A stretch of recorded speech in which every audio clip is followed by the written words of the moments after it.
A paz do Senhor, meus irmãos, tudo bem? Tudo na graça? É um prazer muito grande estar com os irmãos mais esse dia, tarde, noite, não sei o horário que você vai ouvir esse áudio, para lermos e desfrutarmos mais um pouco da palavra de Deus. Amém? Aqui quem vos fala é seu irmão em Cristo, Jesuá, e o capítulo de hoje da nossa leitura bíblica é o Salmo 43. Vamos iniciar lendo. Salmo 43. Faze-me justiça, ó Deus, e pleiteia a minha causa. Contra a nação contenciosa, livra-me do homem fraudulento e injusto, pois tu és o Deus da minha fortaleza. Por que me rejeitas? Por que hei de andar eu lamentando sob a opressão dos meus inimigos? Envia a tua luz e a tua verdade para que me guiem e me levem ao teu santo monte e aos teus tabernáculos.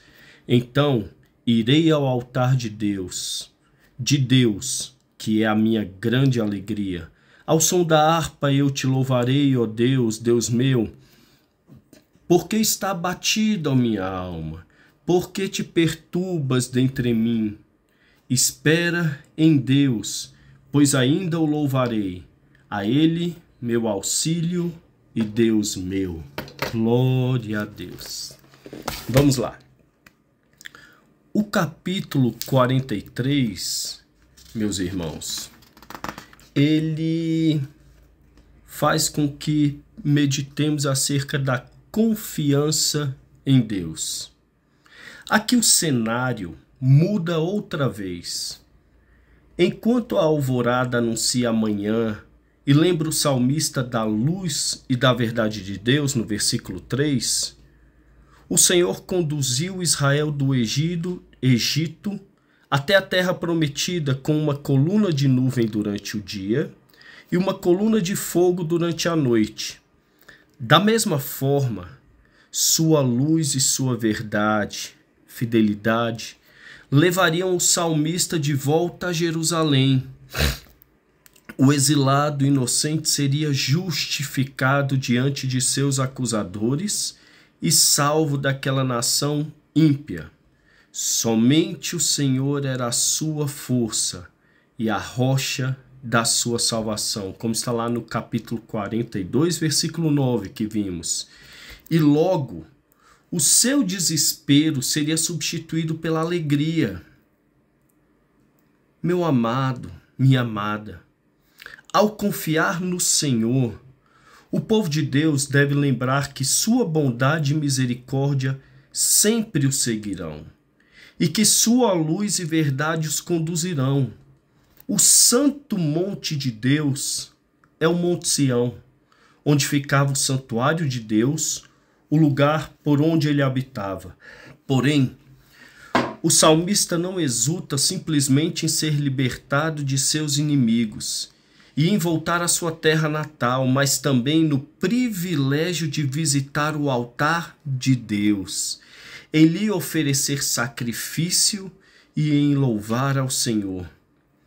Ele fez um grande progresso desde que observou a corça em busca da água. O Deus vivo tornou-se o Deus da minha vida. E agora é Deus que é minha grande alegria. Você está vendo? Lá no Salmo 42, no versículo 2, o Deus vivo torna-se o Deus da vida do salmista no Salmo 42, versículo 8. E agora aqui no 43, versículo 4, ele é o Deus que é a grande alegria. A atenção do salmista não está mais voltada para si mesmo, não está mais voltada para suas decepções ou circunstâncias, mas sim para o Senhor, seu Deus. Isso faz toda a diferença. O refrão que está no versículo 5 do capítulo 46 não deve ser lido com a mesma voz abatida que tinha no versículo 5 e 11 do capítulo 42. Pois a fé em Jeová mudou. Aqui, esse refrão, espera em Deus, pois ainda o louvarei, a Ele meu auxílio e Deus meu. O termo auxílio pode ser traduzido por saúde. Quando pela fé vemos o rosto de Deus resplandecer em nós, nosso semblante se ilumina e se torna espiritualmente saudável. Sabemos que Deus é por nós. Sabemos que Deus nos libertará e nos conduzirá à sua cidade santa, onde o adoraremos e cantaremos louvores a Ele. Ao anoitecer, pode vir o choro, mas a alegria vem pela manhã. Esse salmo, meus irmãos, por ser pequenininho, eu resolvi fazer aqui uma coisa diferente. Já viram quando tem jogo de futebol, né, que da Libertadores, os irmãos que gostam, tem o Hero of the Match, o herói do jogo? Aqui eu decidi pegar o versículo destaque. E para mim o versículo destaque é o versículo 2, parte A, que diz: Pois tu, ó Deus, pois tu és o Deus da minha fortaleza, por que me rejeitas? Os irmãos devem estar achando estranho escolher um versículo que fala que Deus é a fortaleza, mas que está rejeitando. Sim, aqui esse versículo, irmãos, olha que interessante.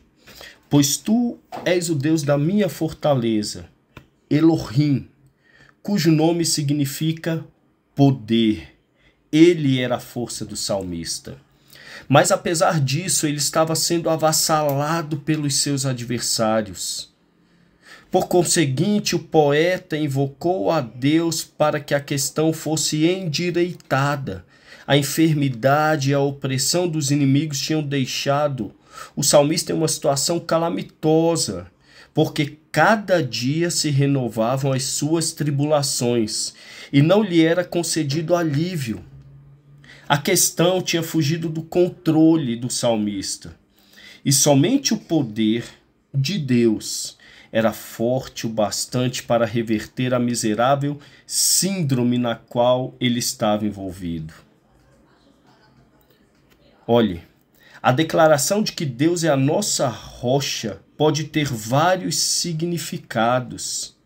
Minha fortaleza no hebraico, encontramos aqui no texto o seguinte, a palavra Maós, que é um lugar fortificado, uma fortaleza.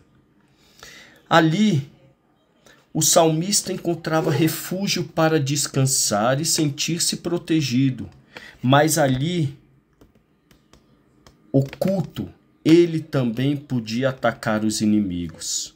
Conforme dizemos em uma expressão muito popular, Deus estava ao seu lado. Mas e a parte do versículo aqui que diz: por que me rejeitas? Observe. Quando, trazendo para nós, vamos pensar? Quando as nossas orações não obtêm resposta, quando nos falta orientação, quando sofremos o que nos parecem tribulações e reversões insensatas, nós somos tentados a pensar o quê? Que Deus nos abandonou. Encontramos aqui o grito de desespero do poeta, semelhantemente ao que está lá em Salmo 22:1. Depois os irmãos leiam. A falta de luz, muitas vezes, meu irmão, na realidade pode ser uma luz secreta. Preste atenção, não estou ficando louco. A falta de luz, muitas vezes, pode ser uma luz secreta, porque podemos estar sendo salvos de caminhar por um caminho, por uma vereda errada. Uma reversão, um retorno pode na realidade ser um passo na direção certa, porquanto estamos sendo salvos de avançar por uma vereda, por um caminho falso. Não receber resposta a uma oração, muitas vezes pode, na realidade, ser uma resposta. Por quê? Porque somos forçados a mudar, a enveredar em outra direção. Usualmente, nessas condições, nós ficamos praticamente como quem está sentado no escuro, não é, meu irmão? E estamos ali pensando em situações que podem contribuir para o nosso bem, mas em meio à noite, em meio à falta de respostas, algumas vezes nos queixamos amargamente. E é isso que vemos aqui o poeta fazer. Meus irmãos, minhas irmãs, todos os homens espirituais têm experimentado a condição sobre a qual lemos neste versículo. E rotineiramente, muitas vezes. Mas Deus não repele nem rejeita nenhum indivíduo que pertence a seu povo. Eles sempre continuarão em seu amor e em seu pacto e nas mãos de seu Filho. Para encerrar, a mensagem que eu quero te deixar é a seguinte: Deus não está te respondendo? Parece que Deus não te ouve? Confia. Será que não é uma mudança de rota que Deus está querendo da sua vida? Será que não é muitas vezes algo diferente que Deus quer de nós? Veja, o versículo diz: pois tu és o Deus da minha fortaleza. Aí está o segredo, meu irmão. A fortaleza não está em você. A fortaleza está em Deus, aquele que tudo pode e aquele que tem sempre o melhor para as nossas vidas segundo os seus santos propósitos. Que Deus te abençoe. Amanhã, capítulo 44.